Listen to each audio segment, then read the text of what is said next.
आइए हम प्रेरितों का काम दूसरा अध्याय है, उसका 11 कलम शुरुआत में पढ़ेंगे।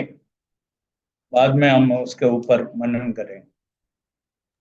Acts chapter 2 versus 1 to 11। जब पिन्तुकुस का दिन आया तो वे सब एक जगह इकट्ठे थे। एकाएक आकाश से बड़ी आंधी की सी सनसनाहट का शब्द हुआ और उससे सारा घर जहां वे बैठे थे गूंज गया। और उन्हें आग की सी जीभें फटती हुई दिखाई दी और उनमें से हर एक पर आ ठहरी। वे सब पवित्र आत्मा से भर गए और जिस प्रकार आत्मा ने उन्हें बोलने की सामर्थ्य दी, वे अन्य अन्य भाषा बोलने लगे। आकाश के नीचे की हर एक जाति में से भक्त यहूदी यरूशलेम में रह रहे थे। जब यह शब्द हुआ तो भीड़ लग गई और लोग घबरा गए, क्योंकि हर एक को यही सुनाई देता था कि ये मेरी ही भाषा में बोल रहे हैं। वे सब चकित और अचंभित होकर कहने लगे, देखो, ये जो बोल रहे हैं क्या सब गलीली नहीं? तो फिर हम क्यों हम में से हर एक अपनी अपनी जन्मभूमि की भाषा सुनता है? हम जो पार्थी और मेदी और एलामी और मेसोपोटामिया और यहूदिया और कप्पदूकिया और पुन्तुकुस पुन्तुस और आसिया और फुगिया और पंफुलिया और मिस्र और लीबिया देश जो कुरेने के आसपास है इन सब देशों के रहने वाले और रोमी प्रवासी, अर्थात यहूदी और यहूदी मत धारण करने वाले क्रेती और अरबी भी हैं, परंतु अपनी अपनी भाषा में उनसे परमेश्वर के बड़े बड़े कामों की चर्चा सुनते हैं। ओके। अध्याय पहले अध्याय में हम पढ़ते हैं, यीशु अपना शिष्यों को बोला, कलम 4 में, तुम यरूशलेम को मत छोड़ना, पिता से जो प्रतिज्ञा मिला है वो पूरा होने की बाट जोहते रहो।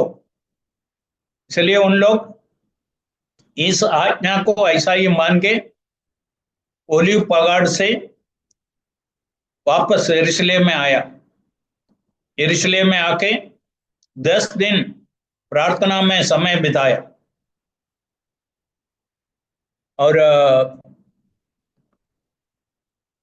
यीशु का वायदा के अनुसार पवित्र आत्मा का बपतिस्मा के लिए उन लोग इंतजार कर रहा था। और ये जो भाग हमने पढ़ा है, उधर से 5 बातें मैं आपके सामने लाना चाहता हूँ। 5 things I want to bring before you this evening. पहला बात यह है, पेंटेकोस्ट क्या है। पेंटेकोस्ट के दिन में ये घटना हुआ। ये पेंटेकोस्ट क्या है, बाइबल के अंदर पेंटेकोस्ट बोलेगा तो उसका अर्थ क्या है, उसके बारे में हम थोड़ा मन, what is Pentecost. Second is, all this happened in a house. ये सब एक घर में हुआ। एक घर का महत्व मसीही सेवा में, एक घर का महत्व हम बाइबल से देखेंगे। ये घर से ईश्वर क्या क्या कर सकते हैं उसके बारे में। The advantage of A Christian home and Holi Spirit came into a house. इसलिए हम उस घर के बारे में थोड़ा अध्ययन करेंगे। तीसरा बात है, उधर 3 चमत्कार हुआ, 3 मिरेकल्स उधर उस दिन हुआ। उन लोग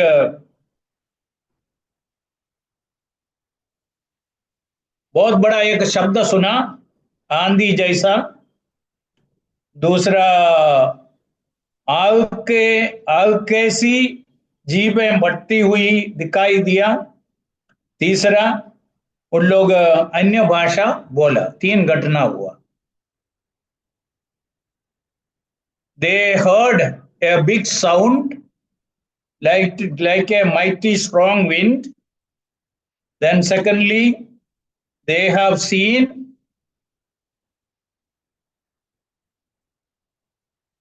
cloven tongues like as of fire sat on each of them. Then thirdly, they spoke in a new language. They spoke in tongues. So 3 चमत्कार उधर हुआ, उसके बारे में हम थोड़ा पढ़ेंगे। ये तीसरा बात है। फोर्थ है, they were all filled with the Holy Spirit. What is filling of the Holy Spirit? And पवित्र आत्मा का बपतिस्मा क्या है, पवित्र आत्मा से भर जाने का अर्थ क्या है, दोनों हम थोड़ा देखेंगे। पांचवा बात है बाइबल का अन्य भाषा। इधर समझना है, पहली बार इधर अन्य भाषा लोग बोला है, और ये बाइबल का अन्य भाषा क्या है हमको समझना है। ये 5 बातें हम सीमित समय के अंदर हम साथ में सीखने के लिए कोशिश करेंगे। पहला बात यह है पेंटेकोस्ट क्या है, पेंटेकोस्ट का अर्थ क्या है। हम 2 कलम पढ़ेंगे, लेविया पुस्तक लेविटिकस 23, 15 and 16। लेविया व्यवस्था लेविटिकस चैप्टर 23, 15 और 16। फिर उस विश्राम दिन के दिन दूसरे दिन से, अर्थात जिस दिन तुम हिलाई जाने वाली भेंट के पूले ले लाओगे, उस दिन से पूरे 7 विश्राम दिन गिन लेना। 7वें विश्राम दिन के दूसरे दिन तक 50 दिन गिनना, और 50वें दिन यहोवा के लिए नया अन्न बलि चढ़ाना। उधर जो 50वां दिन 50 दिन गिनना है, you have to count 50 days, and on the 50th day, ये पेंटेकोस्ट का अर्थ है 50वां दिवस, 50th डे है इसका अर्थ है। ओहो, कौन सा बात का 50th डे है। इधर हम पढ़ते हैं, कटनी के समय में पहले जो काटते हुए फूले यहोवा के मंदिर में लेके आने का। They have to bring the first sheep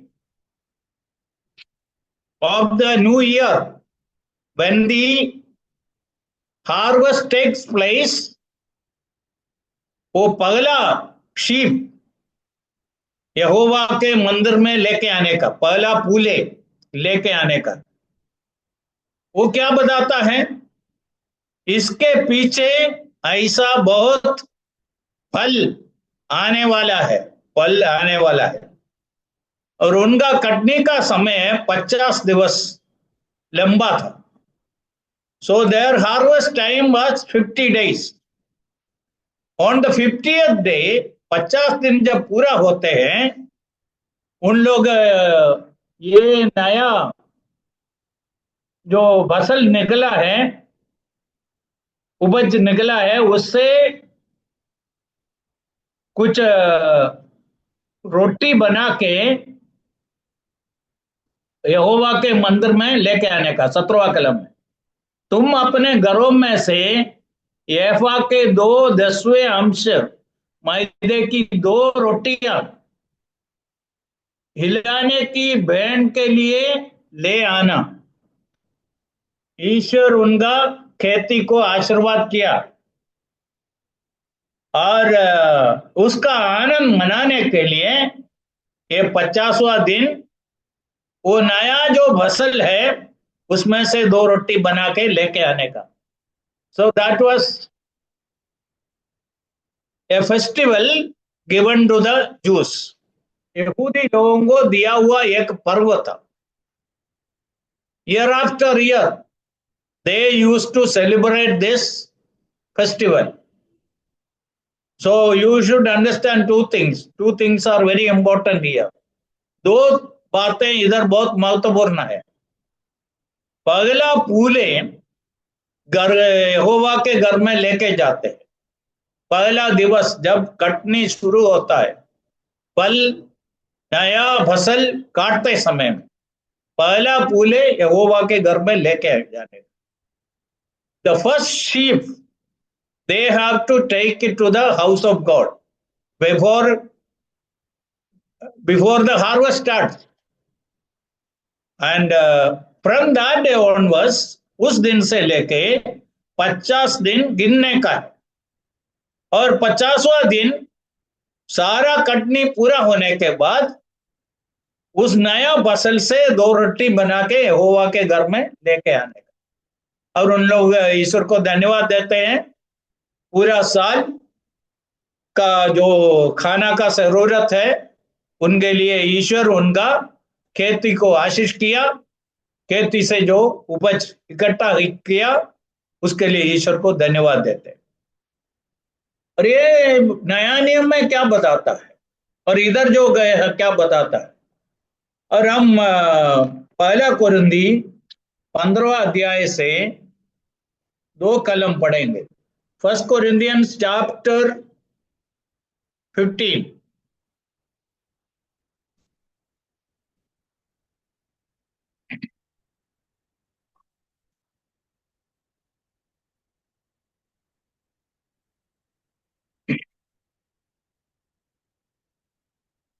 बीसवा कलम और 23वां कलम।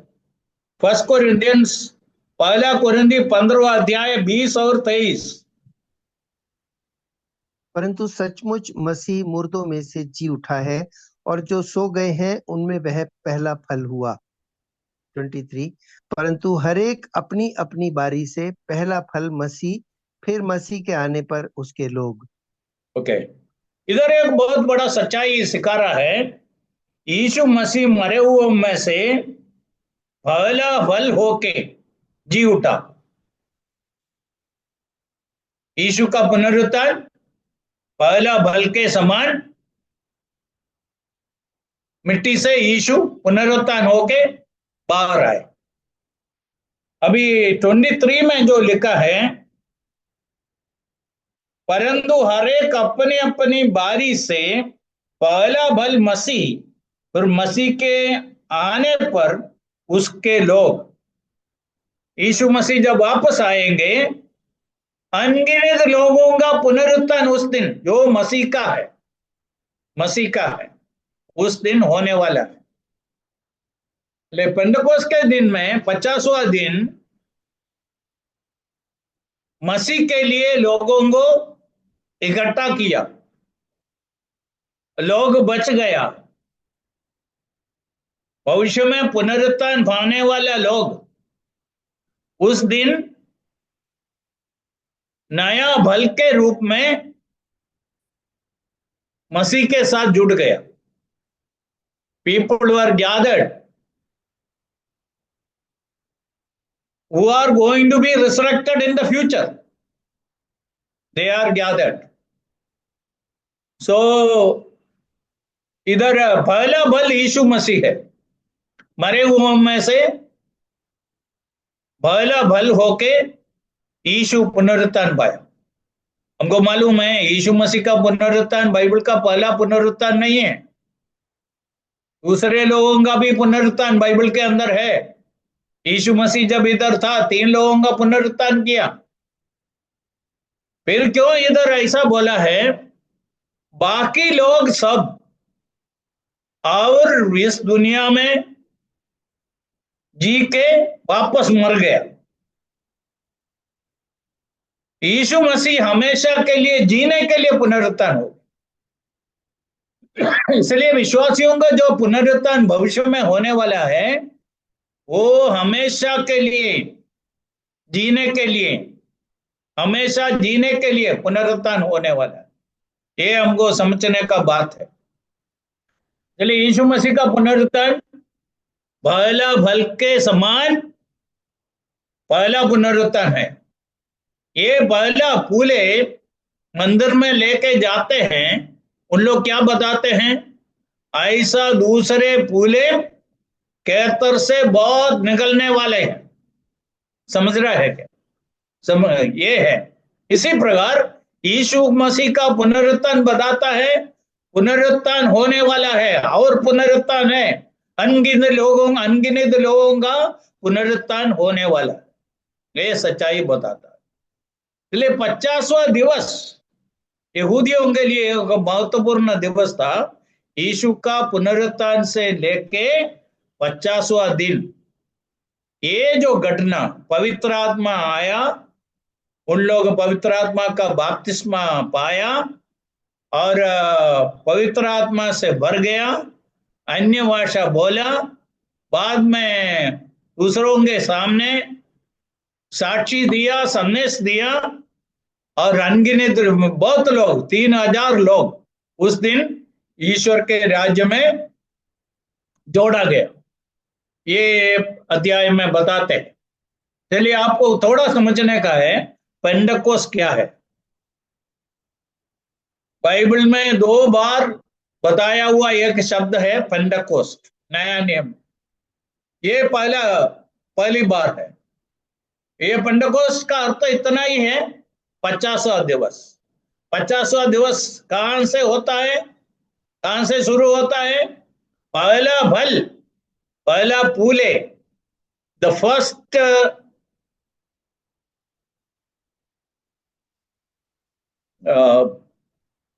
sheep, when they take it to the temple, from that day onwards, next 50 days, और उनका कटनी सब पूरा करके फसल सब इकट्ठा करने के बाद ईश्वर के मंदिर में जाके, ईश्वर के भवन में जाके ईश्वर को धन्यवाद देते हैं। ये है पेंटेकोस्ट, उनका पर्व। This was the festival of Pentecost. So that day, Holy Spirit came into this world. His ministry started on the day of Pentecost. Okay, that much we need to understand. Secondly, we read here, हम इधर पढ़ते हैं दूसरा कलम में, और जो घर में उन लोग बैठे थे और उससे सारा घर जहां पे बैठे थे गूंज गया। पवित्र आत्मा उस पूरा घर में भर गया। आपके घर में जितना सामान रखा है और जो लोग बैठा है, हम सब जानते हैं, चारों तरफ हवा से भरा हुआ है।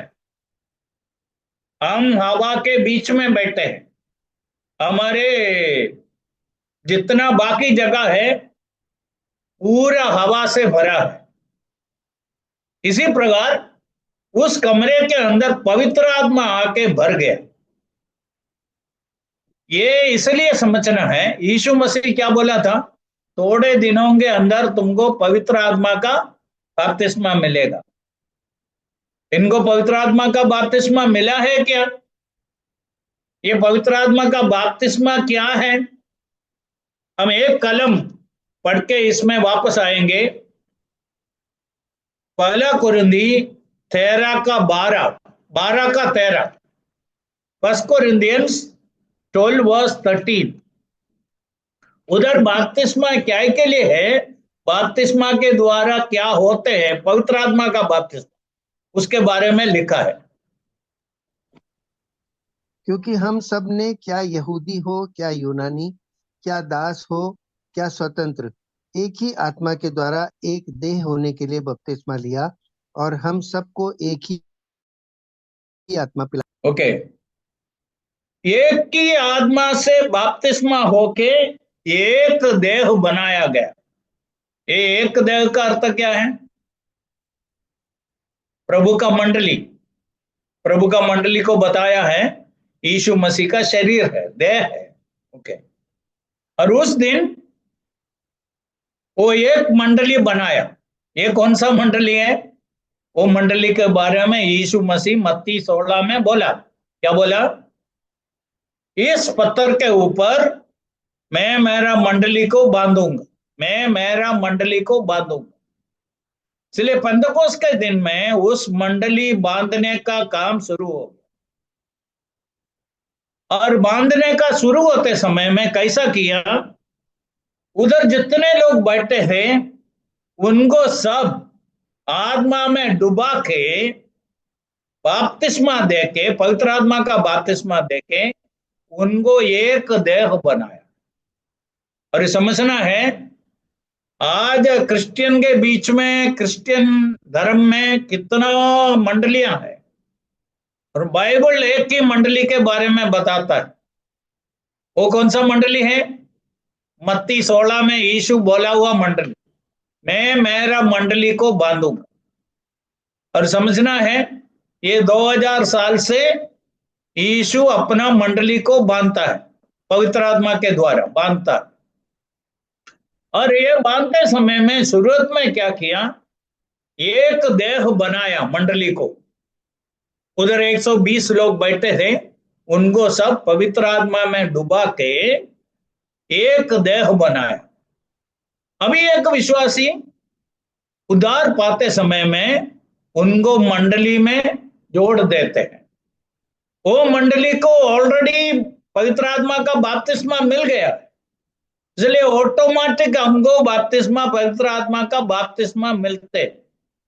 मैं क्यों ये बोला है, आज कुछ लोग गलत सिखा रहे हैं पवित्र आत्मा और पवित्र आत्मा का बपतिस्मा इज ए सेकंड ब्लेसिंग, दूसरा आशीष है। और मैं पहले एक बाइबल स्टडी में बोला, एक पापी जब अपना हृदय को खोल के अपना पाप को कबूल करके यीशु मसीह को अपना तारनदार तरीके अपना हृदय में स्वीकार करते हैं, वो बच जाता है। साथ साथ उनको 36 आशीषें उसी क्षण में मुफ्त में मिलता है। इसलिए एक दो आशीषें नहीं है, 36 आशीषें, 36 blessing instantly the very moment he put his trust in the Lord he receives। क्या क्या आशीषें हैं, थोड़ा कुछ मैं बोलूंगा। आपका नाम स्वर्ग में जीवन का पुस्तक में लिख लिया, आपको अनंत जीवन मिला, आप स्वर्ग का एक नागरिक बन गया और आप ईश्वर का एक बालक बन गया। आपका हृदय में यीशु वास करने के लिए आया, पवित्र आत्मा वास करने के लिए आया, आपका शरीर पवित्र आत्मा का मंदिर हो गया, आपको उद्धार मिल गया, आपको ईश्वर के साथ मेल मिलाप मिल गया। ऐसा 36 आशीषें आपको तुरंत मिलता है। इसलिए एक व्यक्ति आज पवित्र आत्मा प्रभु को स्वीकार करते हैं, उनको पवित्र आत्मा का बपतिस्मा उधर ही मिल जाता है। वो मंडली के साथ जुड़ जाते हैं ऑटोमेटिक। वो मंडली को जो पवित्र आत्मा का बपतिस्मा मिल गया है, हम उसका सहभागी बन जाते हैं। ठीक है, अभी समझना है, जो घर में उन लोग बैठे थे उस घर में पवित्र आत्मा भर गया। मैं बोला था घर का महत्व क्या है, मैं बताना चाहता हूं। इधर हम देखते हैं पवित्र आत्मा एक घर में आने के लिए पसंद किया। Holy Spirit came to a house, और पवित्र आत्मा कुछ धार्मिक स्थान को चुना नहीं है। यरूशलेम का मंदिर उधर था, वो मंदिर में नहीं आया, एक साधारण घर में पवित्र आत्मा आया। दूसरा बात, मंडली, पहला मंडली का शुरुआत एक घर में हुआ। शायद काफी समय उन लोग इसी घर में मंडली इकट्ठा होते थे। आज लोगों का मन में क्या है, चर्च मतलब उसके लिए अलग किया हुआ एक बिल्डिंग है। बाइबल के अंदर चर्च का अर्थ एक बिल्डिंग नहीं है, विश्वासियों का झुंड है। The gathering of the believers, that is the church. विश्वासी लोग जगह इकट्ठा होते हैं, जो विश्वासी लोग इकट्ठा होते हैं वो है प्रभु के लिए मंडली है। So that is the meaning of the word church in the Bible. So पवित्र आत्मा इस घर में आया, घर में आया। मैं आपको 3-4 घर और बाइबल से दिखाना चाहता हूं। यही अध्याय में देख लीजिए, दूसरा अध्याय में उसका आखिरी में जब हम आते हैं 46 में, 46 वर्स 46, वे प्रतिदिन एक मन होकर मंदिर में इकट्ठा होते थे और घर घर रोटी तोड़ते हुए आनंद और मन की सीधाई से भोजन किया करते थे। घर घर में रोटी तोड़ते थे, एक घर में नहीं था, घर घर में, जहां जहां लोग इकट्ठा होता था, घर घर में रोटी तोड़ता था। आगे हम देखेंगे रोमियो का पत्री 16 अध्याय में, इधर अकिला और प्रिस्किल्ला के बारे में है। पौलुस उनके बारे में बताते हैं, उनके घर में जो मंडली है, Romans chapter 16, verse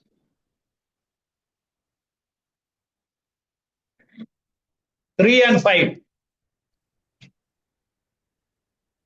प्रिस्किला और अक्विला को जो मसीह यीशु में मेरे सहकर्मी हैं नमस्कार।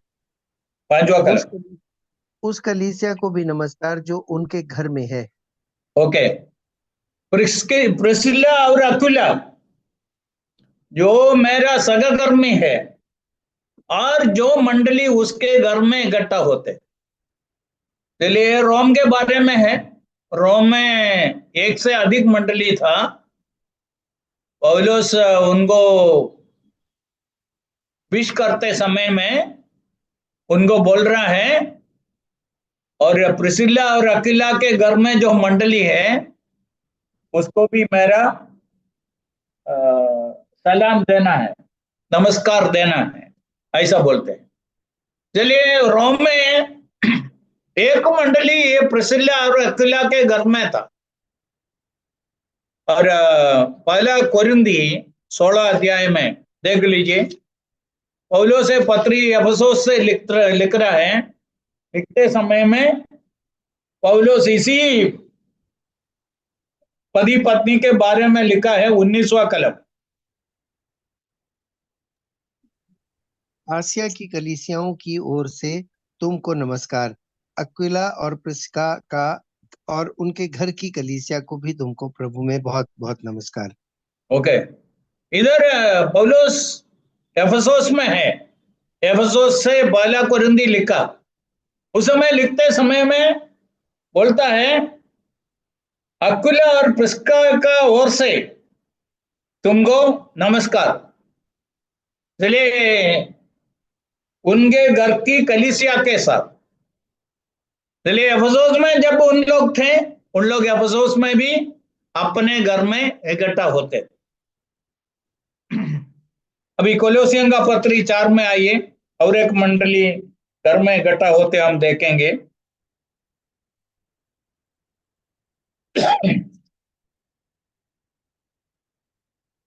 पंद्रहवा कलम। लौदीकिया के भाइयों को और नुम्फास और उनके घर की कलीसिया को नमस्कार कहना। ओके, इधर देख लीजिए, इधर एक भाई का नाम बताया है, नुम्फास, और उसके घर की कलीसिया को नमस्कार। और कोलोसी में एक से अधिक मंडलियां था, और उनमें से एक मंडली है नुम्फास बोल के, एक भाई के घर में इकट्ठा होते हैं। और एक मंडली को देख लिए, फिलेमोन का पत्री 2 कलम।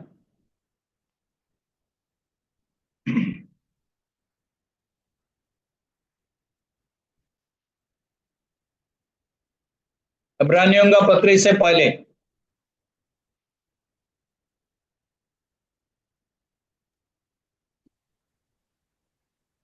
ब्रदर कौन सा वर्ष है? 2 कलम। वह बहन अफिया और हमारे साथी योद्धा अर्खिप्पुस और फिलेमोन के घर की कलीसिया के नाम। फिलेमोन की घर की कलीसिया, ये सब मैं आपको क्यों दिखाया? एक घर के द्वारा आज वर्तमान में भी क्या कर सकता है। अभी बहुत मंडलियों का इतिहास को आप पढ़ेंगे तो वो सब एक घर में ही शुरू हो गया। शायद 2-3 लोग, 4-5 लोग, उससे संख्या बढ़ गया। शायद उनके लिए बाद में बहुत बड़ा जगह का जरूरत पड़ा, वो अलग है। चलिए, एक विश्वासी का घर वो कहां भी हो, आज मैं प्रभु को बहुत धन्यवाद देता हूं।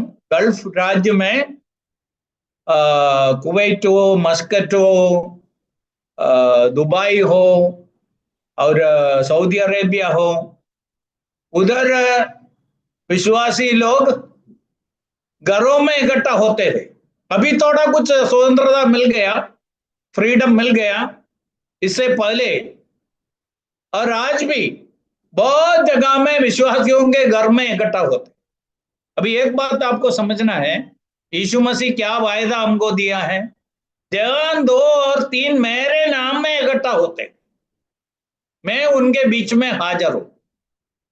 इसलिए एक प्रत्येक जगह उसके लिए अलग किया है, तो और बड़ा संख्या में लोग इकट्ठा हो जाएगा तो मैं उनके बीच में हाजिर होगा, ऐसा यीशु बोला नहीं। और पवित्र आत्मा इधर एक घर, साधारण घर उनका आने के लिए चुन लिया, और पहला मंडली उस घर में शुरू हो गया, और मंडली का शुरुआत घर में शुरू हो गया। चलिए, आपका घर के द्वारा भी बहुत कुछ हो सकता है। ये सच्चाई बहुत विश्वासी लोग समझने का बात है। मैं प्रभु को धन्यवाद देता हूं। ये सच्चाई मैं मेरा आत्मिक जीवन का शुरुआत में बाइबल से देख लिया। एक घर में और एक घर के द्वारा, विश्वासी का एक घर के द्वारा दुनिया में क्या कर सकता है। अभी मैं एक बाइबल स्कूल में थोड़ा समय बाइबल सिखाने के लिए गया था। एक 3 माल का, तीन स्टोरी बिल्डिंग है। कम से कम 15 कमराएं हैं, 2-3 बड़ा बड़ा हॉल है। ये सब एक आदमी ने उस बाइबल को स्कूल को बना के दिया। फिर मैं उस समय क्या सोच रहा था, एक आदमी के द्वारा क्या हो सकता है। इसलिए शायद हमको ऐसा खर्चा करने के लिए पैसा नहीं होगा। जहां हम रहते हैं, शायद किराए का घर हो, खुद का घर हो, आपको आपके घर के द्वारा कुछ कर सकता है। अभी 2 कलम मैं भजन संगीता से आपको सुनाना चाहता हूं। I want to make you to hear 2 verses from the Psalms, Psalm 119 verse 54.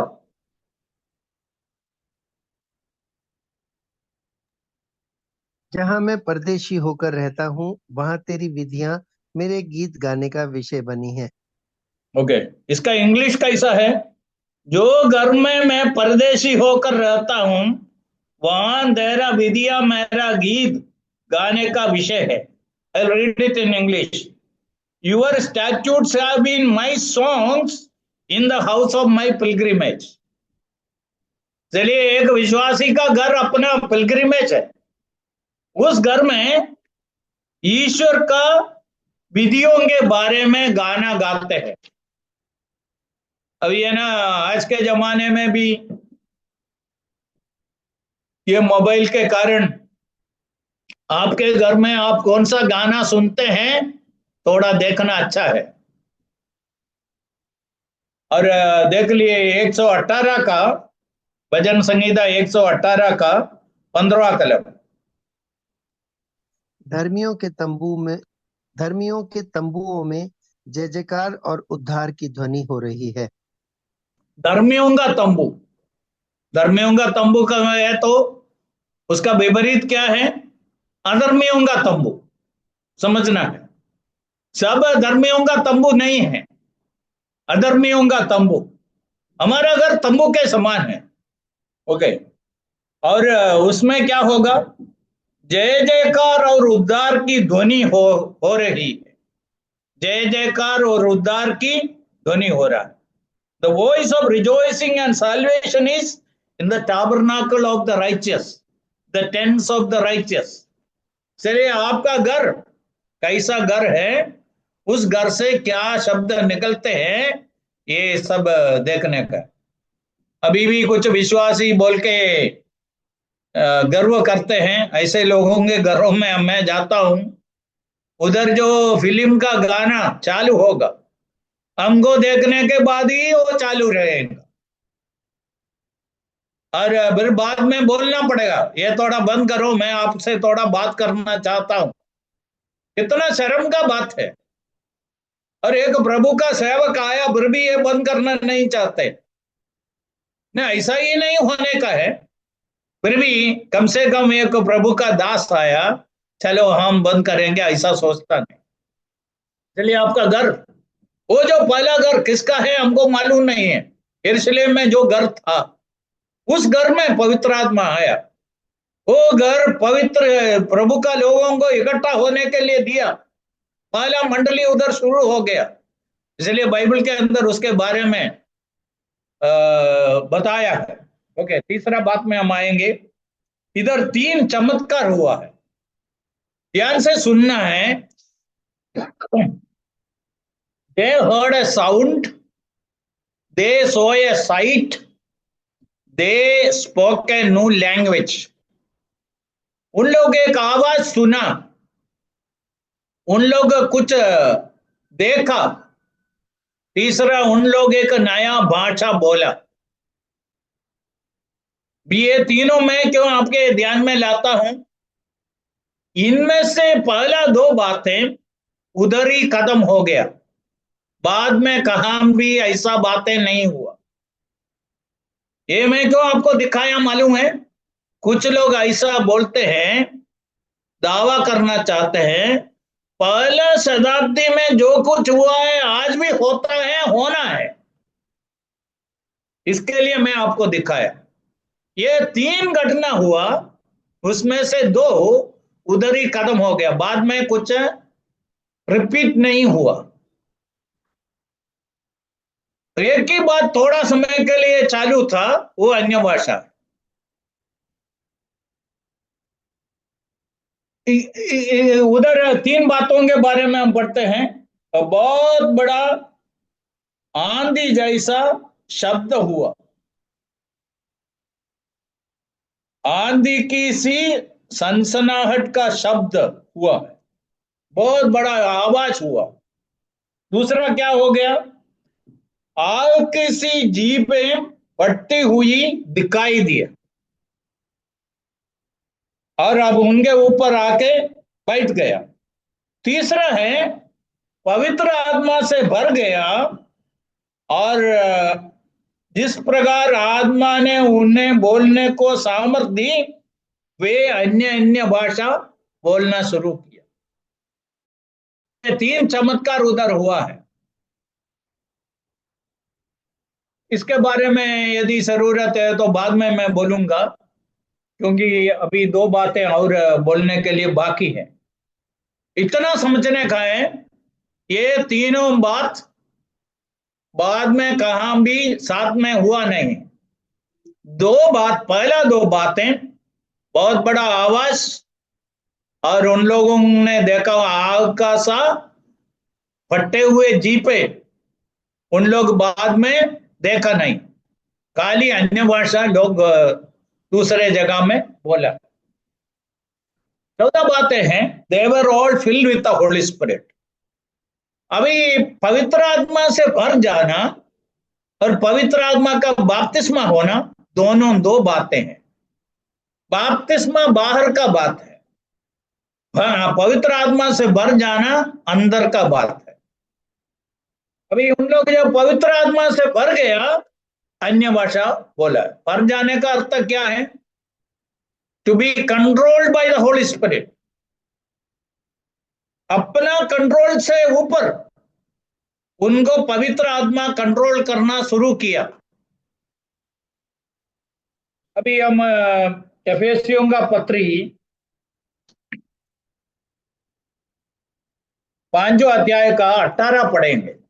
एफेसियंस chapter 5 verse 18।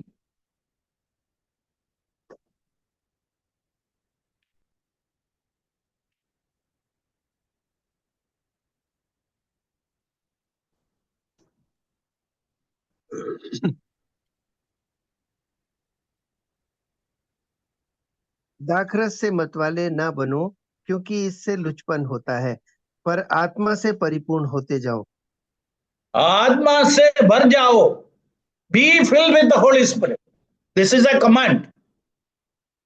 ये एक बार का अनुभव नहीं है, ये मैं बताना चाहता हूं। इसलिए कोई ऐसा नहीं बोलने का है प्रभु मुझको उस दिन पवित्र आत्मा से भरा दिया। बार बार पवित्र आत्मा से एक विश्वासी को भरा देते हैं, भर जाने का है। This is not a one time experience, it is a continuous experience, and it's a command. हम भजन बराबर मनन करते हैं और प्रार्थना करते हैं, प्रभु के साथ समय बिताते हैं, हम हमारा जीवन को ज्यादा समर्पित करते हैं, तब पवित्र आत्मा हम में भर जाते हैं, हमारा कंट्रोलिंग ज्यादा लेते हैं। भर जाने का अर्थ है कंट्रोलिंग। इधर किसके साथ तुलना किया? ये दाक मधु पीने के बारे में। Don't be intoxicated by the wine but B filled with the Holi spirit. और एक आदमी अल्कोहल से, दारू से भर जाता है, अपना कंट्रोलिंग चला जाता है, दारू उसको कंट्रोल कर देता है, अल्कोहल उसको कंट्रोल कर देता है।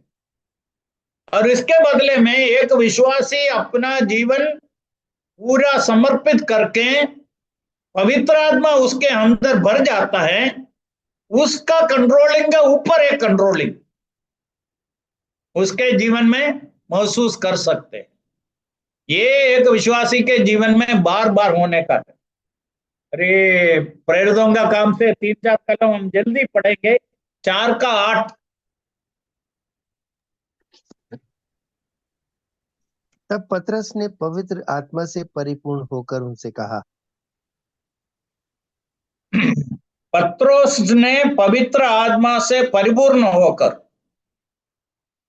ये पंतकोस के दिन में पवित्र आत्मा से परिपूर्ण हो गया था। इधर वापस लिख रहा है, वो साक्षी देना चाहते हैं, वापस पवित्र आत्मा से परिपूर्ण हो गया। 4 का 31 पढ़िए, 31।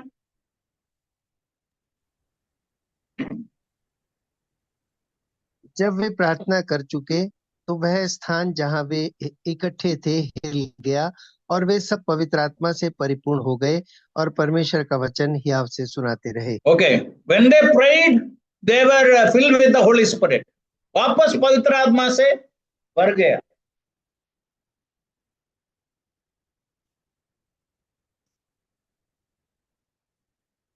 सात का 7:55, 7 का 55।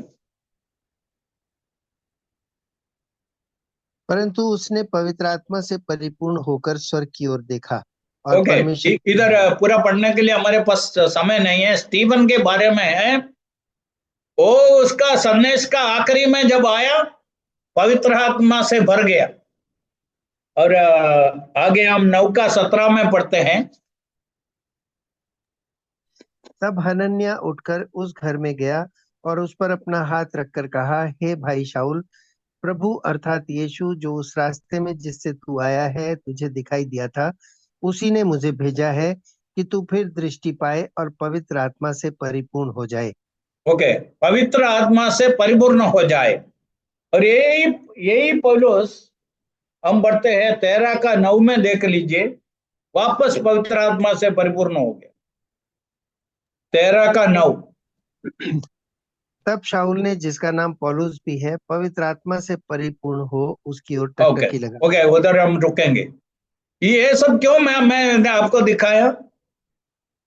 पवित्र आत्मा से भर जाना, to be filled with the Holi Spirit, is not a one time experience.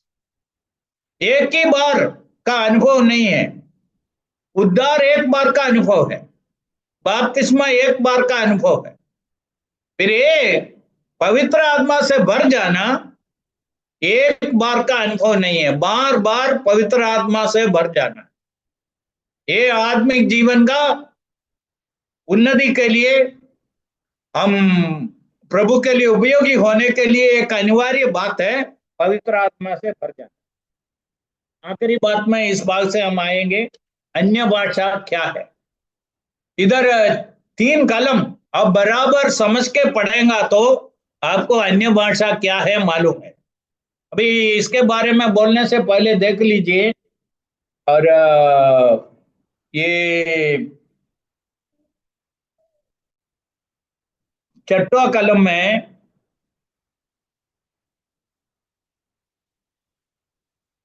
या 7वां कलम में, सब चकित और अचंभित होकर कहने लगे, देखो ये जो बोल रहे हैं सब गलीली नहीं है। गलील का लोग, गलील का बाहर का भाषा बोलना शुरू किया, इसलिए लोग अचंभित हो गए। इसलिए उधर चमत्कार क्या हुआ? गैलीलियंस स्पीकिंग नॉन गैलीलियन लैंग्वेजेस। गलील का लोग गलीला का बाहर का भाषा बोलते थे। उधर कम से कम 15 भाषा बोलने वाले इकट्ठे थे। अभी देख लीजिए 3 कलम, मैं ध्यान से आपके ध्यान में लाना चाहता हूं। मैं पढ़ूंगा, ध्यान से सुनिए। 6वां कलम में क्या लिखा है? जब ये शब्द हुआ तो भीड़ लग गई और लोग घबरा गया, क्योंकि हर एक को यही सुनाई देता था कि ये मेरी ही भाषा बोल रहे हैं, ये मेरी ही भाषा बोल रहे हैं। इंग्लिश में क्या लिखा है? Every man heard them speak in his own language। जो बाहर से आया था उन लोग क्या सुना? बाहर से आया हुआ लोगों का भाषा, ये गलील का लोग, उधर बैठे हुए 120 लोग, आए हुए लोगों का भाषा बोल रहा था, हर एक का भाषा। देखो, हम सोच लो बहुत भाषा वाले बोलने वाला साथ में बैठा है, उधर एक आदमी 2-3 शब्द मेरा मातृभाषा में बोला है तो मेरा मातृभाषा बोलने वाले लोग सब कान खोलेंगे। बहुत भाषाओं के बीच में से हमारा भाषा हम पहचान सकते हैं। इसी प्रकार लोग अपने अपने भाषा में सुना है। इधर का अन्य भाषा का क्या महत्व है, ध्यान से सुनो। बोलने वालों के लिए अन्य भाषा था, सुनने वालों के लिए अपना मातृभाषा था। इसलिए बाइबल का अन्य भाषा ये है, बोलने वालों के लिए अन्य भाषा था, सुनने वालों के लिए मातृभाषा था। यह है बाइबल का चमत्कार, यह है बाइबल का अन्य भाषा। इसके बदले में आज क्या हो रहा है, क्या सुन रहा है? अरे कुछ गड़बड़ी शब्द बोल के बहुत आत्मिक दिखाना चाहते हैं, हम बहुत ऊपर चला गया, हम बहुत आत्मिक है, हमको यह वरदान मिला, हमको अन्य भाषा मिला। ये जो पेंटकोस्त के दिन में बोला हुआ भाषा एक भाषा था, पूरा व्याकरण के साथ था। ओके, 8वां कलम देख लीजिए, 2:8। फिर क्यों हमसे हरेक अपने अपनी जन्मभूमि का भाषा सुनता है? ये गलील का लोग है, हम अपना जन्मभूमि का भाषा सुन रहा है, ये क्या बात है? लोग अचंभित हो गया, घबरा गया। ये था बाइबल का अन्य भाषा। तीसरा बात देख लीजिए, 9 से 11 तक 15 भाषा बोलने वाले का नाम सब दिया था। उसके बाद आखिरी में क्या बोला? परंतु अपने अपनी भाषा में उनसे परमेश्वर की बड़े बड़े कामों की चर्चा सुनते हैं। क्या सुना? उन लोग प्रभु का सच्चाई सुना। किसके द्वारा? गलील का लोगों के द्वारा, यीशु का शिष्यों के द्वारा। बाहर का भाषा, आए हुए लोगों का मातृभाषा उन लोग सुना। ये है बाइबल का अन्य भाषा। चलिए और एक बात मैं जो बोलता हूं ध्यान से सुनो। अब ये वचन से देख लिया, ऐसा अन्य भाषा काम भी मिलेगा तो सुनो, उसको अंगीकार करो, उसके बारे में बोलो। ये प्रभु का वचन में जो लिखा है, बोला है, ऐसा ही है, ये सच्चे है, बाकी सब झूठ है, समझने का है। यदि एक व्यक्ति कोई मेहनत के बिना, परिश्रम के बिना दूसरे लोगों का भाषा बोल सकता है, वो एक चमत्कार है। ये चमत्कार उस दिन हुआ है। चलिए ध्यान से और एक बार सुनो। बाइबल का अन्य भाषा बोलने वालों के लिए अन्य भाषा था, सुनने वालों के लिए अपना मातृभाषा था। अभी ये सब भाषा सुनने के बाद लोग सब इकट्ठा हो गया, लोग सवाल पूछना शुरू हो गया, ये क्या है। बाकी जो भाग में पत्रोस खड़े होके प्रभु का संदेश लोगों को सुनाया। संदेश सुनने के बाद लोगों से क्या प्रतिक्रिया हुआ, ये है दूसरा अध्याय में। प्रभु का इच्छा है तो अगले हफ्ता हम पत्रोस का संदेश के बारे में थोड़ा मनन करेंगे। प्रभु हमको सब मदद करें। ये 5 बातें है जो बोला है, और ध्यान से सुनना है, समझना है। पेंटेकोस्त का महत्व क्या है? एक घर से घर के द्वारा ईश्वर क्या क्या कर सकता है, मतलब आपके घर के द्वारा।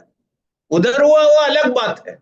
आपके घर, आपको जब एक घर दिया, उसके द्वारा आपको क्या कर सकता है, उसके बारे में लिखा। तीसरा है 3 चमत्कार उस दिन हुआ, उसमें से 2 चमत्कार उधर ही बंद हो गया, एक ही चमत्कार चालू हो गया। 14 बात है filling of the Holi Spirit, पवित्र आत्मा से भर जाने का अर्थ क्या है। आखिरी बात है बाइबल का सच्चा अन्य भाषा क्या है। इतना बातें हमने सीख लिया। प्रभु ये सब समझने के लिए हमको मदद करें। प्रभु का नाम का महिमा हो।